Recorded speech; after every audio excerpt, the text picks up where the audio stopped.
Does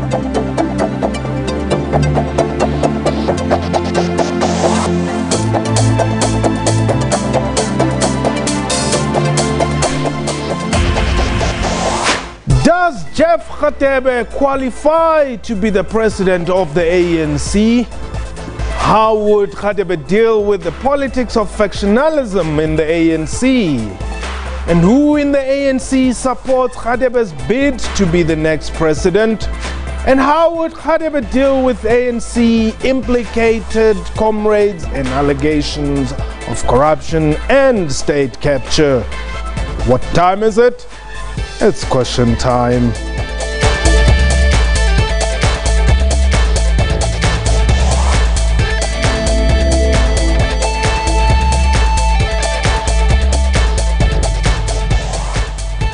Khotsong Gurula Mraro. Welcome to the show. My name is Mpho Tsedu. The race for the presidency of the ANC is well underway. The party is hard at work to ensure that the December gathering goes on without any unnecessary drama. Quite a tight call, though, given the current divisions and factionalism in the 105-year-old liberation movement turned political party. It has been a daunting 23 years for the ANC, on which the hopes of millions of South Africans rest. The gap between the rich and poor is widening.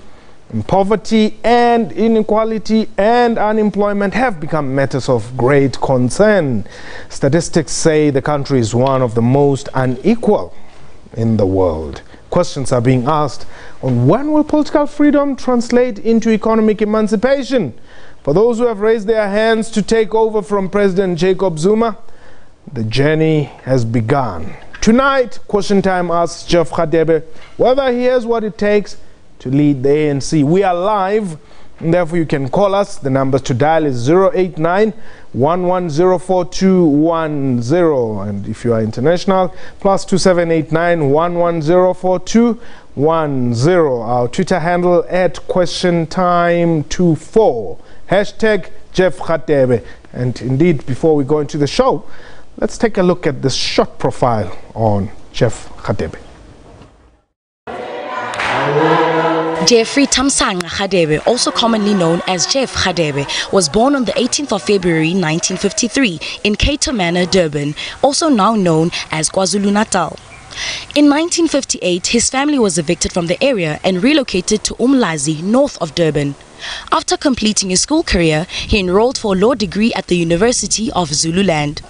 On completion of his law degree in 1976, he did his articles with a law firm in Durban, and in 1981, he pursued an LLM degree in international law at the Karl Marx University, which is situated in Leipzig, Germany. Being a go-getter, he decided in 1985 to go to Russia to further his academic studies at the Lenin International School based in Moscow. In 1996, Radebe received an honorary doctorate in human letters from the State University of Chicago. These academic achievements help him to grasp a sound understanding of global dimensions pertaining to economic and political change. As a young law student at Zululand University, Radebe joined the Black Consciousness movement, and this kick-started his political career.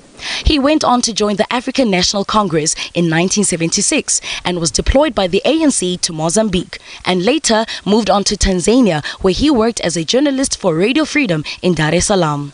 In later years, he again relocated to Zambia, where he worked for the ANC International Department for a while and was assigned to Lesotho to set up ANC and SACP underground structures inside our country.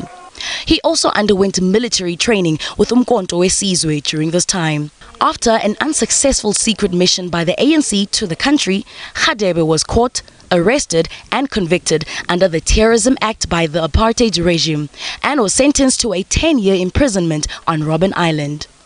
The sentence was later reduced to 7 years after his appeal succeeded. Radebe was very active while still being in prison in the ANC's underground political department and became the departmental head after his release. His first job in the private sector was with the National Association of Democratic Lawyers as a project coordinator, a position he held until he was elected chairperson of the ANC Southern Natal region in 1991. We believe that communities have to determine the destinies of their lives. So we're very proud to see this community working together with other stakeholders, saying that an end must come to this internecine violence. They must be able to do projects that must improve their lives. After this appointment, he went on to serve as chairperson of the ANC Regional Peace Forum and also the Regional Dispute Resolution Committee. It was also this year that Radebe became a member of both the ANC, NEC and PEC. He is currently head of the ANC Policy Unit and serves as a member of the SACP Central Committee. After the first democratic election in 1994, under the leadership of the late former President Mandela, Radebe became an ANC Member of Parliament and was appointed Minister of Public Enterprises. He's the longest-serving minister in the government, currently boasting with an incredible track record spanning close to 23 years of loyal service to the country and the ruling party. Has presidential candidate Jeffrey Radebe got what it takes to unite a divided government and factionalized party? Or what is his unique selling promises to South Africans? Well, we are a democratic society and the ANC is a democratic organization. It is the structures that I've said who are the final arbiters of any matter that involves the ANC, because it is the branches that will do the nominations, it will be the branches that are going to be voting at the elective conference of the ANC. Well, we welcome live in studio Jeff Radebe. He's an ANC presidential candidate. Pungan. Good day to you and all your viewers of this dynamic program, Question Time. You're welcome. We really appreciate you making time. Well, I guess our insert kind of gives a background on who you are, but I'm more interested in your political credentials. Let's not talking government now. Yes, you are born in this Kato manor and your family's moved and whatever. When does Jeff Radebe become interested in politics? Well, Mpo, it started way back when I was a teenager. I wanted to become a medical doctor. So our teacher was teaching us mathematics, fell pregnant. So students from the University of Natal Medical School came to teach us mathematics over weekends. And during the course of this interaction, they introduced us to the Black Consciousness movement and to the struggle for freedom in earnest. One of those students was Steve Biko, Keith Mukwape, Dr. Ralph Mkijima, amongst others. That's how I began in earnest being involved in politics. I then changed to do law at the University of Zululand because I was inspired by such luminaries as Fidel Castro, Nelson Mandela and Oliver Tambo, who were themselves lawyers. After that, I worked for a law firm in Durban of Archie Kumete and Phyllis Knight. As you know, Archie Kumete was the son of the former president of the ANC, Josiah Kumete, and Phyllis Knight was the well-known activist of the party as well as the Indian Congress. That's when the real ANC started, in me being recruited into the underground in Durban in beginning of 1976 by people such as Sherrek Kumete, Judson Kuzwayo, Sunny Singh, amongst others, going to Swaziland for training with Moses Mabhida and other leaders of the ANC. So after a year of these underground activities, one of our comrades was arrested. Then I had to go to exile, where amongst others, I worked as a radio journalist for Radio Freedom, as well as the deputy chief representative in Tanzania, at the International Relations Department under Josiah's jail, and then later, as the insert has highlighted, into Lesotho, working underground for party, as well as the ANC. So that's my background in the ANC. But then comes leadership time in KZN. Yes, that was in 1990. At the first conference of the ANC in Southern Natal, our president, Jacob Zuma, was elected the chairperson of Southern Natal region. I was elected his deputy. So when he became the Deputy Secretary General in 1991, I was then elected as the ANC chairperson in Southern Natal, a position I held until 1994, when President Mandela invited me to his cabinet. So I have been a member of this National Executive Committee since 1990 as an ex-official member, and from 1994 directly elected up until now, and 97 as a member of the National Working Committee and head of policy, and also chair of the National Disciplinary Committee of Appeals. So I have been there in the ANC, in the party. I've been into the trenches, Umkhonto weSizwe, being trained in Angola, and also during the height of violence in KwaZulu-Natal, I was heading the self-defense unit, defending our people against the intensified violence that was perpetrated by the apartheid regime. So you're the one who knows where the arms caches are? Yes, I also did go before the Truth and Reconciliation Commission to indicate what role I played and the comrades that I was working with in KwaZulu-Natal. Now, we're meeting here today at a time when there's a commission, the Moerane Commission, that has been trying to deal with some of the challenges that have engulfed that province, a province where you come from. And I mean, having led even the self-defense units at that time, do you think there's a way in which the violence in KwaZulu-Natal could have been avoided or can be stopped because it now persists and within the ANC itself? Well, I think the first point to be recorded is that we need to condemn the violence wherever it rears its ugly head, especially the killings of comrades within the African National Congress. That is unacceptable in a democratic order, especially this premier liberation movement. It is a sad day that some people want to solve political problems by violent means. But we have a history and the background of resolving these issues. Even though I was the head of the self-defense units, because we have an inherent right as South Africans to defend ourselves against attack at that time, but also we're involved in the peace process. As the insert indicate, I was part of those who were part of the Peace Forum. I was chairing the Southern Natal Peace Forum, working with IFP and other organizations in order to bring about this intense violence to the end. So I think the Moerane Commission can also assist us to coming to a solution to this problem. But at the end of the day, it must be ANC members themselves who must say no to manipulation of processes, and that let's resolve our issues through negotiations and talking, as it is an inherent democratic process within the ANC. Now, why are you contesting the elections? Because Msebenzi Zwane and Kebi Mapatso say they know already, and they say the leadership of the ANC actually knows who the president is going to be. So why are you, and they didn't mention you? Well, I'm not familiar about people who are sangomas who know what's going to happen in December.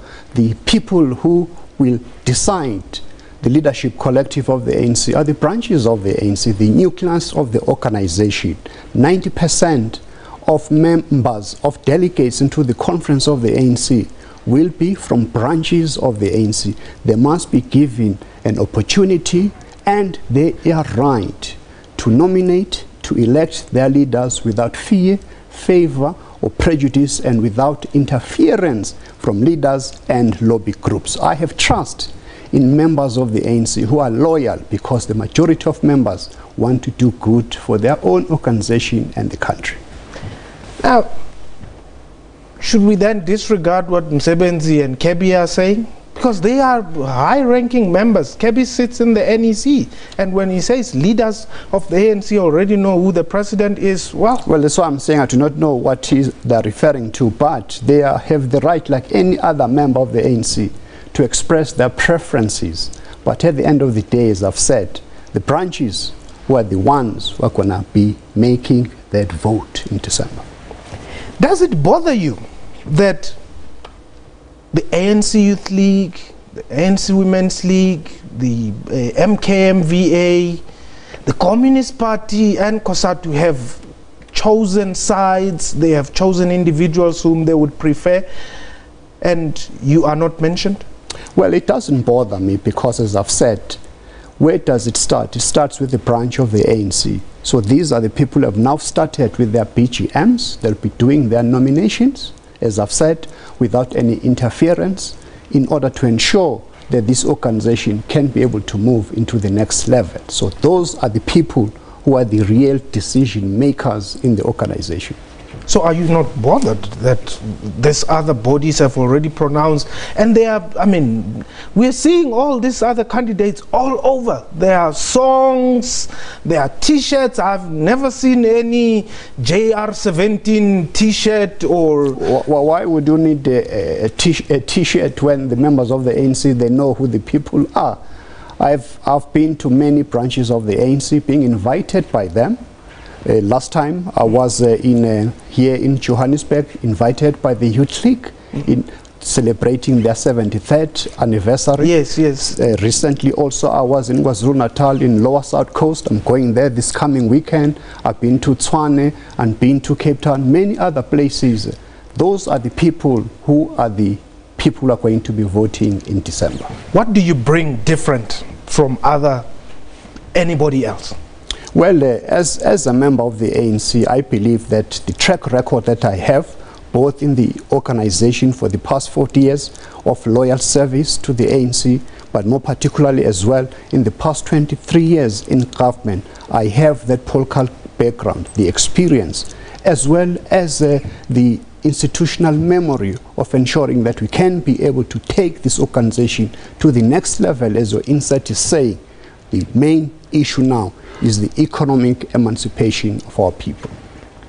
I know that other candidates are talking unity, they are talking radical economic transformation, some are talking anti-corruption. What's your the basic problem that South Africa faces right now is unemployment, is inequality, is poverty. So one of the critical things that going forward we need to leave no stone unturned in ensuring that we achieve is job creation for our people and promoting small business development and focusing on our young people, because the youth constitute about 60% of the South African population.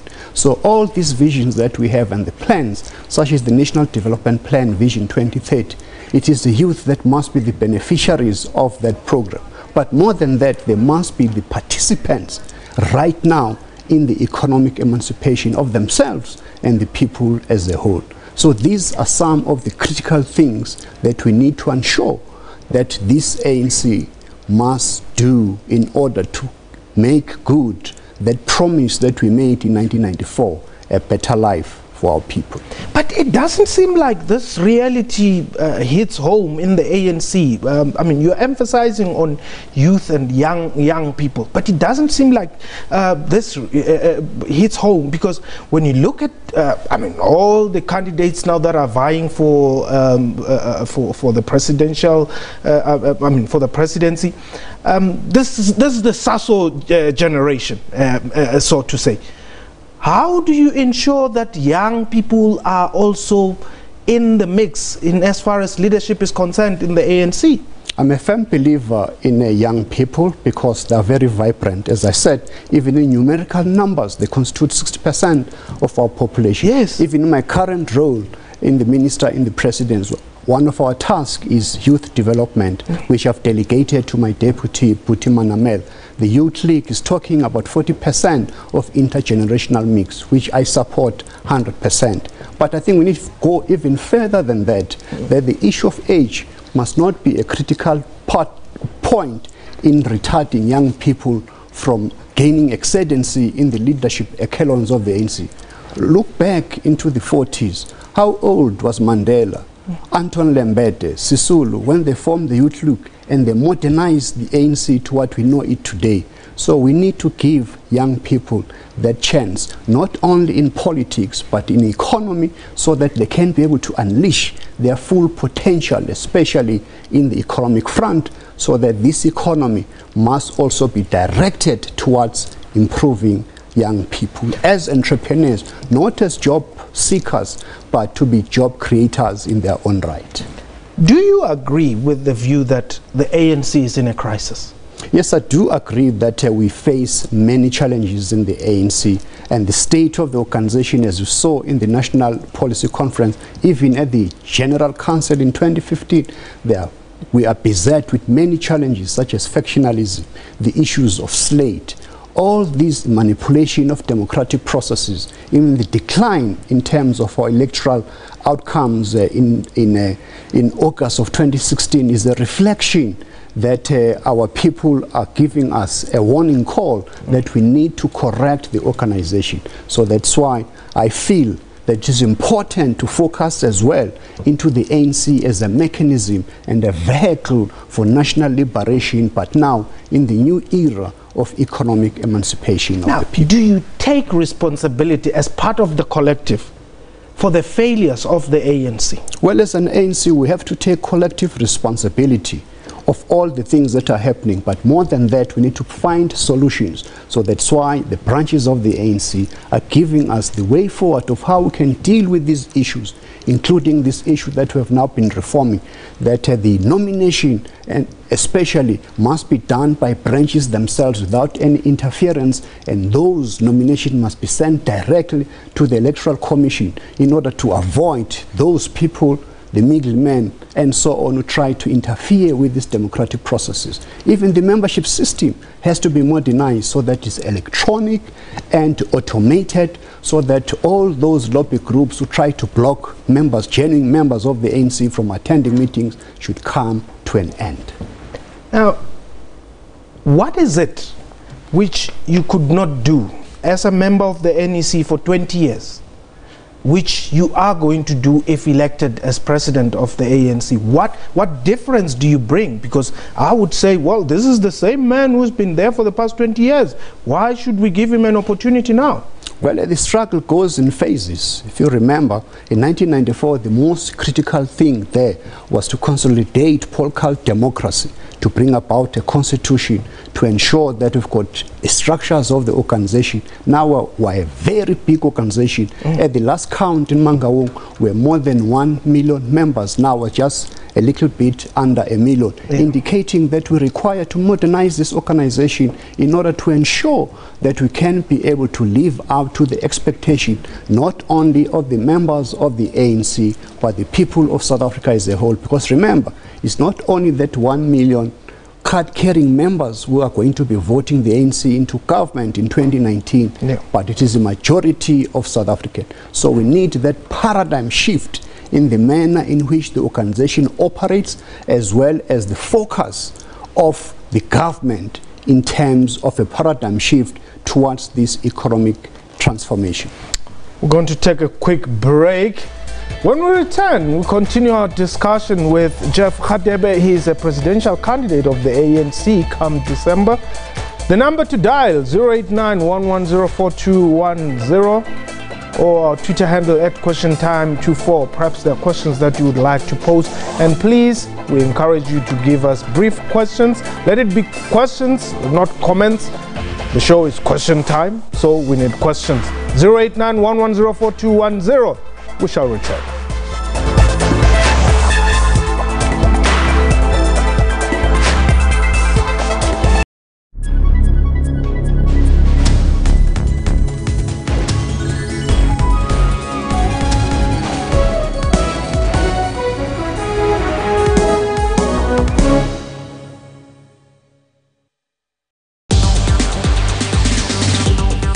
Africans are increasingly using digital platforms for life, work and play.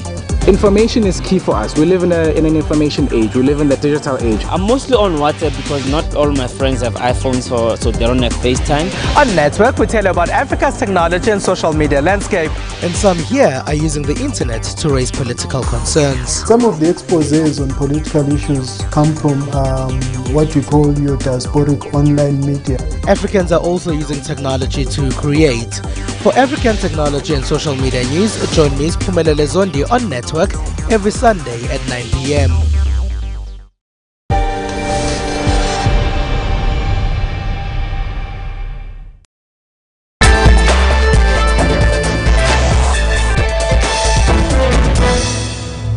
Welcome back. Before we continue with our discussion, let's take a look at this inset.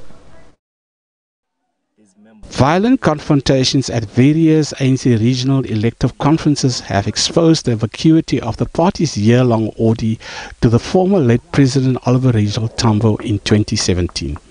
The call by various presidential hopefuls to deepen unity within the movement and also for Comrades to self-correct itself and to emulate this great leader was again exposed as a farce of the highest order at this past weekend's elective conference in the Eastern Cape.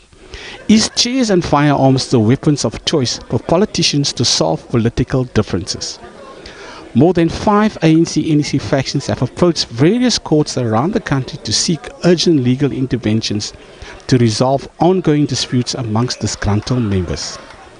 2 weeks ago, ANC Secretary General Gwedi Mantashe announced that no regional and provincial conferences will be held after the 30th of September, to allow the party's national conference scheduled for some time in December to proceed without glitches. While the freeze was announced for practical intentions, aggrieved factions could seek legal interventions from the courts to question the legitimacy of the national conference should they not be happy with the outcomes of the conference or the nominated persons for the presidency. The problem is further exacerbated due to some provinces such as Northern Cape, Free State and the Northwest still to hold provincial and elective conferences. Either way, it seems inevitable that the ANC will see more court challenges to provincial and regional conferences by disgruntled members, challenging the legitimacy of these processes should they not be happy with the nominated persons. The question therefore must be asked, has the judiciary taken over the running of the day-to-day operations of the ANC? And what will it take to unite this deeply divided party? Jonathan Cap for Question Time. Okay, that was John. Indeed, my guest today is Jeff Radebe, an ANC presidential candidate. Now, the inset that we've just watched, it's court cases after court cases. Almost, I don't know how many, 5 provinces, they are already engulfed. There's court cases through and through. This is not the ANC you would like to lead. Well, definitely, those are real challenges, and we as the leadership of the ANC, we need to intervene to ensure that these things do not recur. But more than that, I think the December conference must have a departure from the past, that we need to start a new leaf, because we cannot be able to be very satisfied that problems within the ANC cannot be resolved within the structures of the ANC, and people admittedly, they have a right to go to the courts when they believe that these things are not being resolved within the organization. So even what we saw in the Eastern Cape there, where comrades were throwing chairs to each other, is a disgrace into the image of this organization. So that's why, as I've said, even at the National Policy Conference, these issues of these problems that are becoming endemic in the ANC, branches, members of the ANC must say no to them. Are you the best man to deal with them? Well, I have the conviction that I will be able to live up to that expectation of our people. Are you the best man to deal with state capture? I would not have allowed myself to become the person to be nominated as the president if I did not believe that I have the requisite experience and the political acumen to deal with any problems that arise in the organization. But of course, working in a collective. State capture? Well, the state capture, we need to have that commission that must come into the depth of this issue. But wherever state capture happens, it must be dealt with swiftly in order to ensure that people that are deployed in government must be deployed by the ANC, and their loyalty must be to the people who voted them in power, and that is the majority of South Africa's people. Would you not be looking for political solutions to criminal challenges? Not at all. We have a constitution that was adopted in 1996. I believe strongly in the rule of law, and our constitutional democracy says that we need to do just that. Let's go to our callers. Alfred, you are in, is it Orange Farm? Yes. Welcome.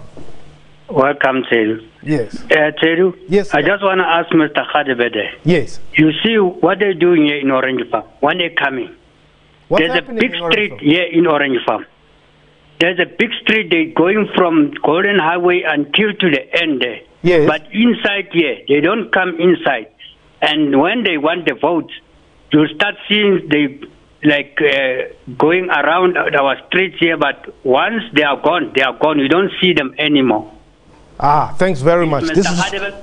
this is one thing which even the SG alluded to in his report, that ANC leaders aloof, not accessible to the masses.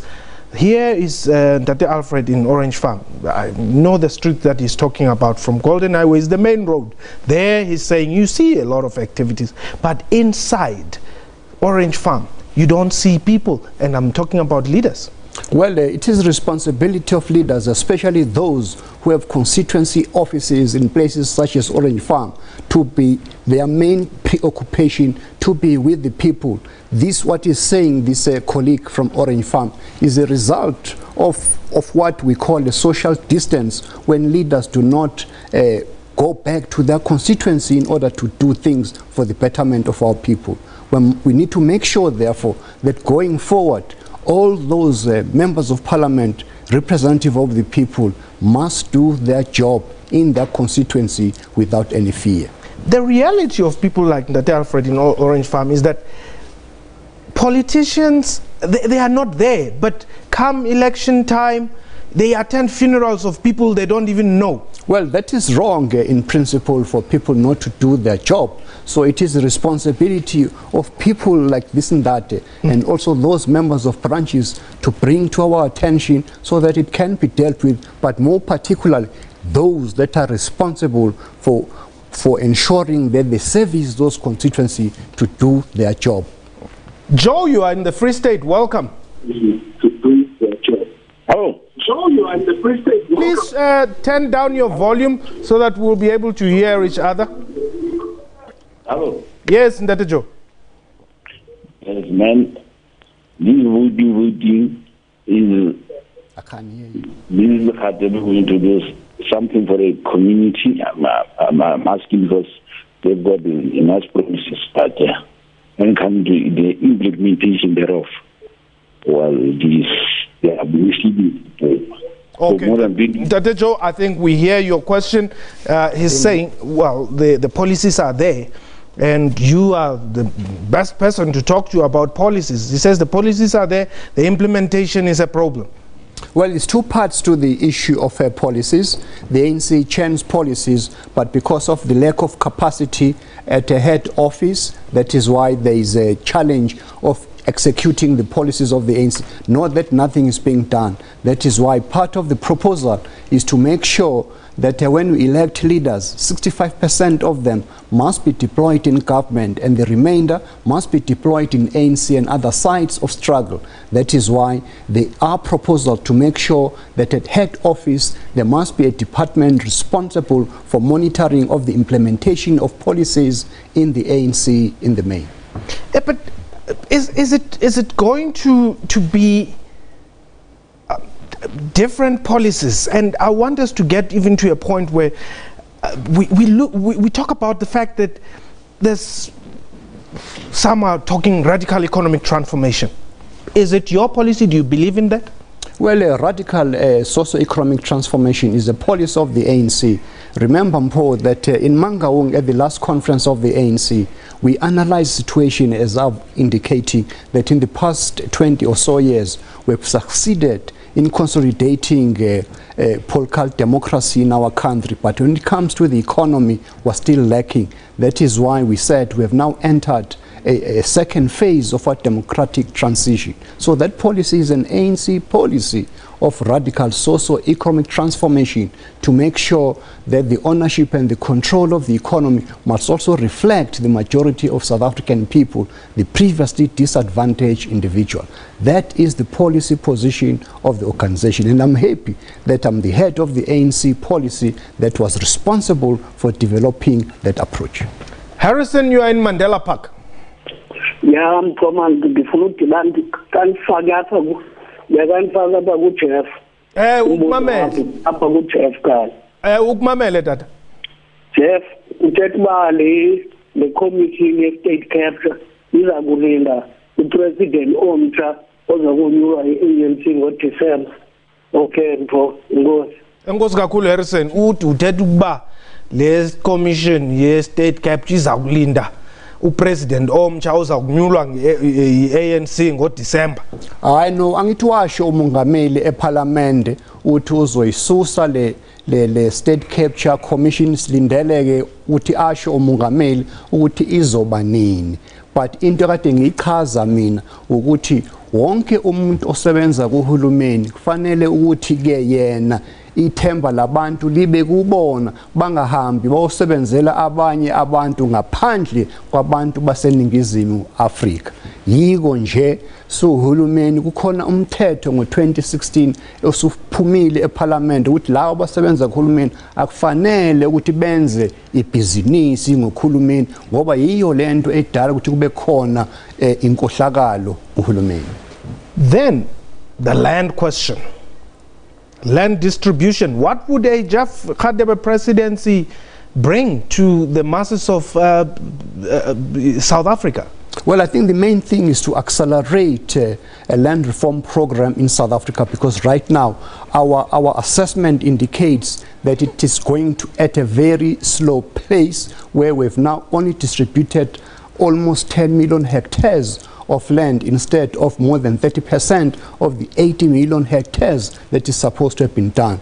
So we need to ensure that this historic injustice, which the first Secretary General of the ANC, Solomon Plaque, said, awakening on that Friday morning in 1913, a native did not find himself without land, but a pariah to the land of his birth. So it is imperative that historic injustice must be done. That is why the Freedom Charter talks about land must be given to those who till it. Let's encourage our people to be on the land, to do agriculture, so that we can have self-sufficiency in terms of our food security needs. Let's go to Limpopo. Dagi? Hi, how are you? I'm well, thanks for the call. Thanks for having me. I just have a couple of questions to Comrade Jeff. I'm going to allow you only one. Only one? Yeah, take the most important one to you. Okay. Comrade Jeff, you are running for presidency. My question to you is, why now? Because you've been the longest serving member of cabinet since Tate Mandela. Why now?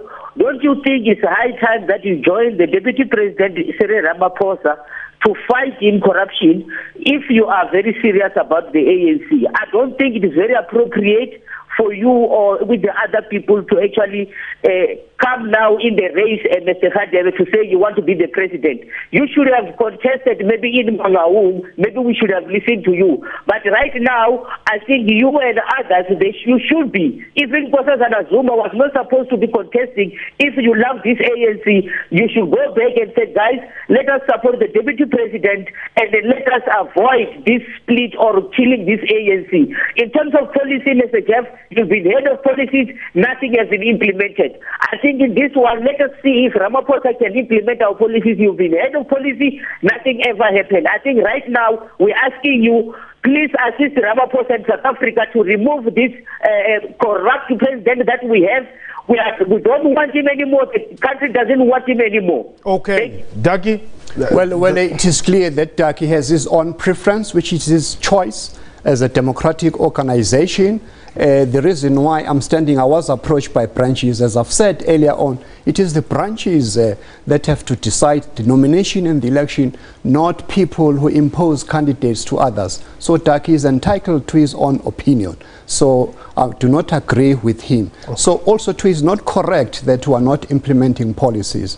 I'm responsible in the presidency for monitoring and evaluation and planning. I can tell you right now that we are implementing the National Development Plan. I can show you figures of the progress that we are making. In 1994, the GDP of this country was 1.6 trillion rand.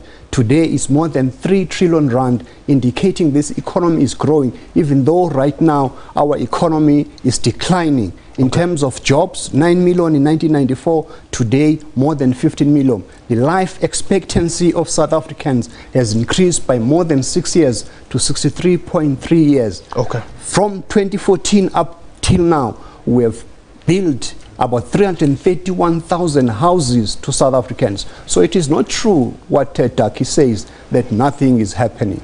With more time, I can be able to give you more statistics to show that even though we are in a very bad economic environment, not only South Africa but in the world, but things are happening. Okay, hold it there. We're taking a quick break. When we return, 089-110-4210.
ANC at crossroads indeed. 089-110-4210 is the number you can use to dial and ask a question to Jeff Radebe. Pungan, you've been in government for so long. Why do you think this time around you will be able to bring in changes? Well, as you know, I've been in this government since 1994 when Mandela became president at Public Works. I know all the corners of public works. I've been in public enterprises, transport, a short stint in health, justice and constitutional development. I think I have that institutional memory of where we are as a country, but how government works. Then I'm in a proper position to make sure that we can be able to take this country into the next level, as I was saying, that we need now to focus on the issues of the economy so that those triple challenges of unemployment, poverty and inequality can be dealt with, but not only by government alone, but we need partnership with the private sector, labor, and also all kinds of civil society. You and me, we have a very important role to play as active citizens in making that vision a reality. But why has this government not been able to perform as it could have? I've told you that the struggle goes in phases. We're now in that phase where we need to focus our attention on the economy. From 1994 up until now, we're consolidating institutions of political democracy in our country. We have a constitution. We've been outlining civil liberties to our people. Schools have been built, health facilities and so on. Now we need to change gear in order to ensure that those historic challenges that we face must be dealt with. And of course, if you remember, when Mandela became the president, we found an almost bankrupt state because of the legacy of apartheid. We had to deal with all those challenges. You must remember also, Mpo, that 300 years of colonial rule and 40 years of apartheid cannot be dealt with overnight. But now it is the time to do the things that must change the quality of life of our people. One of the things that has really pulled back the performance of this government has been corruption. How would you deal with that? Well, wherever corruption rears its ugly head, it has to be chopped. This government also has developed and applied policies and legislation since 1994 to fight corruption. We are signatories to the United Nations Convention against corruption, the OECD against bribery. We have laws, including the Anti-Corruption Act, where if any member of South African society knows where corruption is, they need to report to law enforcement agencies, and prosecutors must prosecute, and our independent judiciary must adjudicate. I can tell you right now that since 2014, we have been able to double the number of civil servants who have been convicted of corruption that involved 5 million rand and above to about 110, as against the progress in the previous 5 years where it was only 52. So that is why we must be unrelenting in our fight against corruption. And corruption also is not a government-only problem. It is a societal problem which requires you and I to deal with it, because it takes two to tango. When there's a public official who's corrupt, there's a private sector who is a partner. As the Latin Americans, that it takes two to tango, I say it takes two to a toy. Let's go to Polokwane. Is it Chinzi or what? Chilidzi. Ah, hey, now Shmara Wedru, I mean, Upper Petruna. Wow, you feel Chinzi? Hey, Chilidzi. No. Welcome to the show. I'm sorry about that. Eh, the good woman.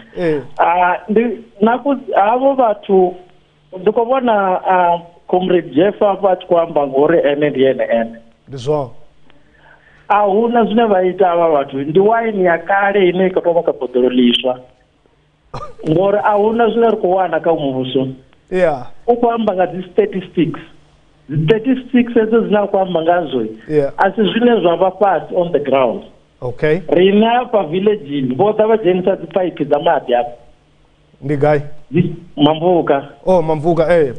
Vojenisa pipe dzamati adzishumi adzina mati. Vojefu hapo bangava na statistics shoro jenisa pipe mamvuka tikupa mati. Adokubya dzabva mati utizofeira ahuna nezvine zvikuitiwa. Rikono madhavsima rikutokusvanga madhavsima na village dzatsinya pano.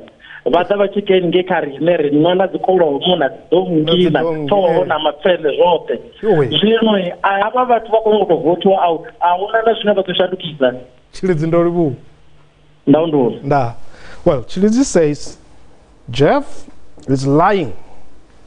It's an old wine in a new bottle. He's talking statistics in my village in Mamvuka in Limpopo. He may have statistics that pipes have been laid down, but those pipes are not bringing us water. We're still drinking with cattle and goats and baboons and monkeys. Statistics do not lie. In South Africa, we have an institution called Stats SA that does statistics. There is scientific approach of dealing that. We have also the Reserve Bank that does statistics in terms of GDP and so on. So those statistics do not lie. What is correct about that in certain instances, civil servants, government officials, they do let our people down by not doing what government is supposed to be doing, like not providing adequate basic services. Okay. But to say that we're lying is actually not correct. I want us as I've said, that we have information that can show you how far we have gone. I want to talk about cadre deployment, but let's take Clayton first. Clayton, you're in Mafikeng. Welcome. Hello, how are you? I'm well. Thanks for the call. That's nice. I want to ask Mr. Radebe. Yep. I beg your pardon? Yes, go ahead. Okay, I just want to ask him a couple of things. You know, we the issue of land all the time. Yep. Went down to Port Elizabeth a couple of months ago. There's land as far as the eye can see. I can't see how a piece of land, well, unless it's got some trees on where they can sell wood near the main road, is going to help anybody. You know, we have all these statistics of what they're going to do and what they've done, but I still say they could have done 10 times better. Okay. So now with a land issue, without money, without water, without a structure, what is it going to help a person have a piece of land? And lastly, I just want to mention, if it's a rumor, I don't know, but apparently 90% of the land belongs to the government anyway, and there's no database, no one knows where it is. So I'd love to hear his explanation on that one, okay? Clayton, before you go, I would suppose you are opposed to land redistribution. Am I correct? Absolutely not. In fact, I've got land I'm prepared to give to anybody that wants it. provided I see something happening there within a year or two. Okay. Thanks, Clayton. Thanks for the offer. I will tell the Minister of Land Redistribution, Minister Nkwinti, if we can get the number of Mr. Clayton so that that land they want to donate can be given to government. It is not true that government does not know where the land is.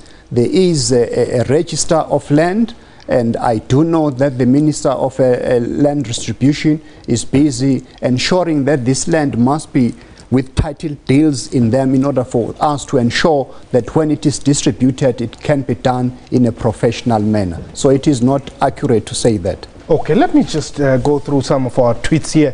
Mungau says, if Radebe disliked corruption, why did he let a stigma of corruption engulf people whom he is the minister of their office? Well, that question is a bit ambiguous. I'm not so sure. Isaac Nati says, is it normal? Oh, okay. Rather, let's say, use this one rather. Zuma is corrupt. What makes Jeff an angel? Okay, that's ugly duckling.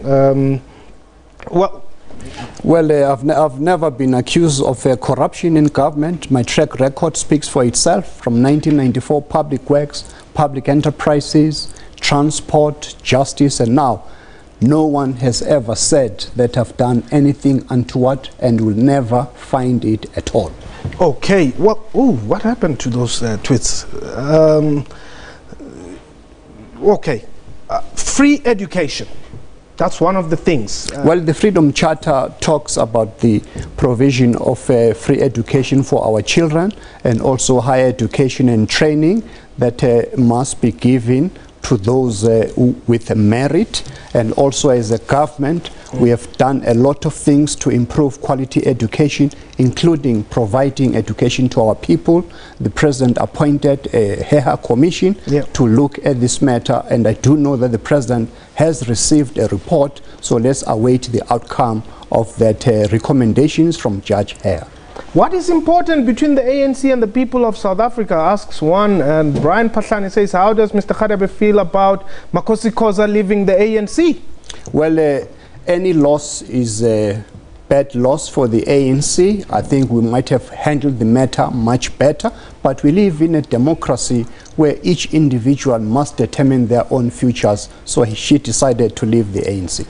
Okay, let's take Mukwepa. Mukwepa seems to be on the road in a truck. Mukwepa? Oh, Mukwepa is... Mukwepa, are you there? Oh, no, that's a sign that the call is gone. Well, okay. Ask him, did he not speak anything on Gupta's water issue? How can he deal with corruption while it's happening under his watch? I don't know that. Mashampa. I don't know what they're asking me. Do not speak about the Guptas. There's a topic that is being discussed by many South Africans, and as the ANC, we have taken a position on these matters that as the NEC, let's investigate this thing. Whoever is involved in any untoward thing, they must face the music. Cadre deployment. One of the reasons why the government has failed is because the ANC deployed people who are not qualified elsewhere. In principle, there's nothing wrong in terms of cadre deployment, because we are the governing party. Obviously, the majority of South Africans will be members or supporters of the ANC. What is wrong is when people who are not qualified for the jobs are given those positions. We need to make sure that as an ANC and the government, we appoint cadres or even non-cadres who are appropriately qualified for the jobs that they've applied for. Tlantla, you are in Durban. Welcome. Yes, thank you. Go ahead. Yes, thank you very much. May I dispute what Minister Jeff Radebe is saying? One, on the question of employment and the increase of jobs that he's talking about. These jobs he's talking about are the jobs that are employing the foreign nationals, not the South Africans. South African people are unemployed, many of them. He's talking about the Chinese, the Pakistanis, the Nigerians, and all of that. South Africans are unemployed to the ANC too. When you interview the ANC candidates, You are not interviewing the candidates that are going to lead the government. It must be clear. Yeah, they are contesting to lead the ANC, not the government. The ANC in 2019 is not going to be the leader of this government. They must be thinking twice. Okay. Because really people are pissed off of the ANC. They are not going to elect the ANC. Thank you. Thanks very much, Nhlanhla. No, Nhlanhla is wrong. The majority of people in South Africa are South Africans, are not foreigners, even though we have seen in the recent past the migration of many Africans from Somalia and so on, but they do not constitute the majority of South Africans. The last issue that he's raising, the ANC will be the government even in 2019, because I believe the people of South Africa have trust in the ANC, but we need to correct all those challenges that I've indicated so that we go back to win back the trust of the people, so that we move away from 54% that we got in the local government elections to go back where we were over 62% and above.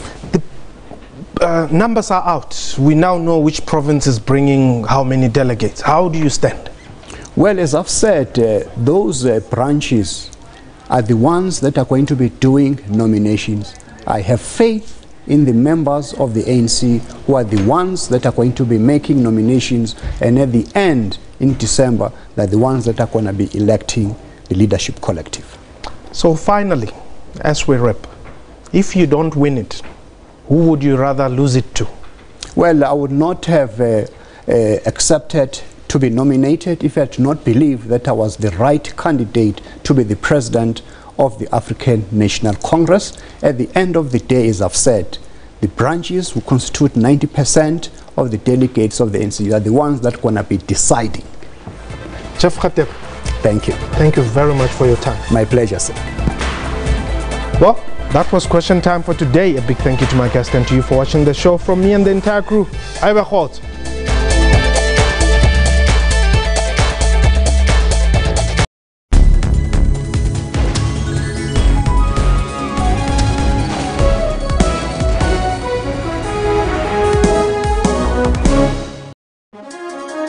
Show me a greater power on the whole continent of Africa.